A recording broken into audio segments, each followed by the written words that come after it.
Qizijonlar hozir tandirda somsa qilamiz. Ya'ni tandirda emas, xuddi tandir bilan birga bir o'xshab chiqadigan qozonda somsa qilamiz. Xamirini retseptini tagida yozib qoldiraman. Bemalol ko'rib, sizlar ham qilsanglar bo'ladi, birga bir o'xshab chiqadi. Mana oralarini ko'rishingiz mumkin. Zo'r bo'lib chiqqan. Tandirda qilinadigan somsaga ham bemalol qilsanglar bo'ladi. Buni lekin hozir qozonda qilamiz. Sal qalinroq kesamiz, sababi nachinkasi ichidan chiqib ketishi kerak emas. Xamiri qalinroq va qattiqroq bo'lishi kerak. Mana xamirlarimizning orasi xolodilnikda bu 2 soatdan oshiq turdi. Xamirlarning tegini mana xuddi shunaqa ko'rinishda yopib va qo'limiz bilan preslaymiz. Mana yana bitta tushunarli bo'lish uchun ko'rsatib o'taman. Mana shunaqa preslab bir chekkaga taxlab yig'averamiz. Mana bu oxirgi tomoni. Buni ham bosib qo'yamiz chiroyli qilib. Qalingina bo'lishi kerak. Bu xamirimiz 400 gram undan bo'lgan. Hozir sanog'ini ham aytaman, nechta chiqqanini chamalashinglar uchun. Hammasi bo'lib 16 ta chiqdi. Endi mana ochilishida ham shu tomoniga e'tiborli bo'lishimiz kerak. Qo'limizda yopib qo'ygan tomonimiz va preslagan tomonimiz bilan ochamiz va shu tomoniga nachinka solamiz, shu tomoni bilan tugamiz. Shunda qavatli tomonlari tashqariga qarab chiqadi. Hammasini bittalab ochib chiqamiz endi. O'rtasini sal qalinroq qilamiz, chetlarini yuqoriroq qilib, kattaroq qilib ochib olamiz. Mana o'sha hammasini pashta ochib bo'ldim. 5 tagina qoldi. Hammasini baravar ochamiz va baravar nachinkasini ichiga solamiz. Shunda nachinkani teng taqsimlab olasiz. Ortiqchasi uvol bo'lib qolib ketmaydi. Chiroyli qilib ochib olamiz.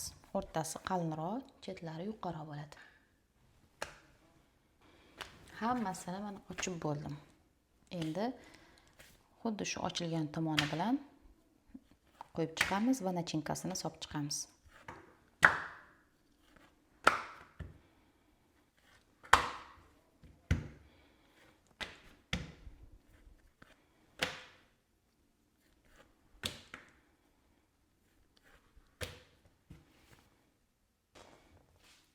Manda nachinkasi go'sht bilan piyoz orasida dumba ham qo'shib o'rganman. Xohishga ko'ra siz ham qo'shsangiz zo'r chiqadi.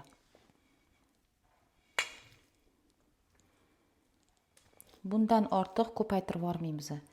Bo'lmasam qozonda hamma nachinkalari osilib oqib chiqib ketishi mumkin. Mana shu soatganimiz hozir normamizda.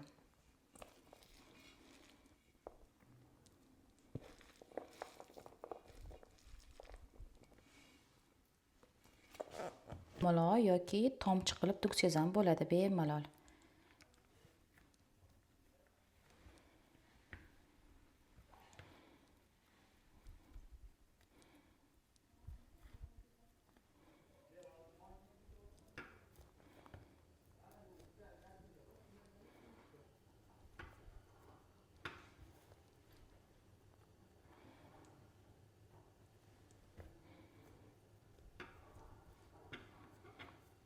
Orqasini sal qalinroq qilamiz, shunda chiqib ketmaydi. Hammasini tugib bo'ldim. Mana shunaqa holatda tomchi holida bo'ladi. Mana orqasi, mana old tomoni.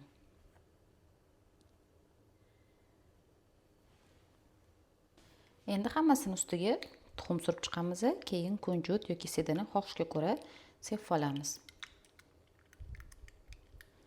Yaxshilab aralashtirib ustiga surib olamiz.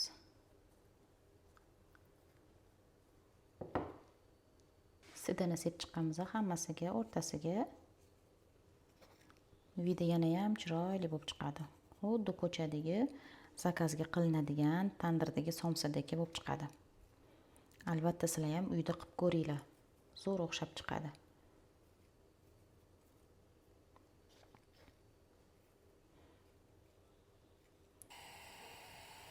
Eng kerakli joyi qozonni yaxshilab qizdiramiz va tuxumni oqiga orqa tomonini belab, keyin yopishtiramiz. Tuxum oqini nomiga vilkada aralashtirib ko'pirtirib olamiz.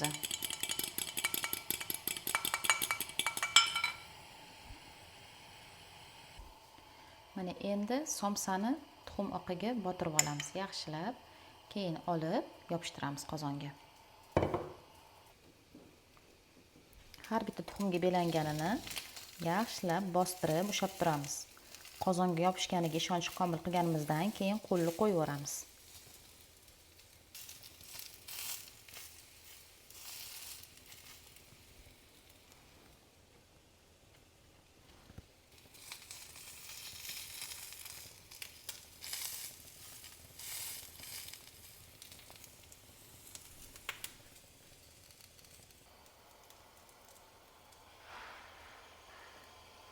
Endi qozonni qopqog'ini yopib qo'yib, o'rta olovda pishirib olamiz.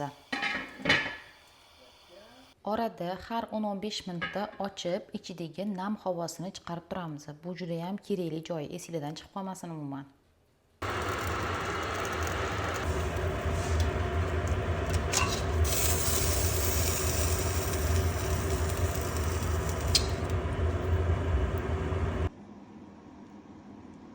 Natijani ko'rishingiz mumkin qizlar.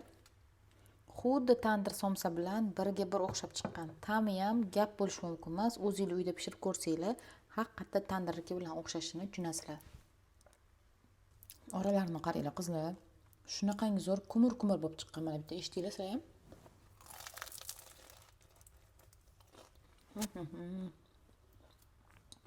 Вообще gap bo'lishi mumkin emas.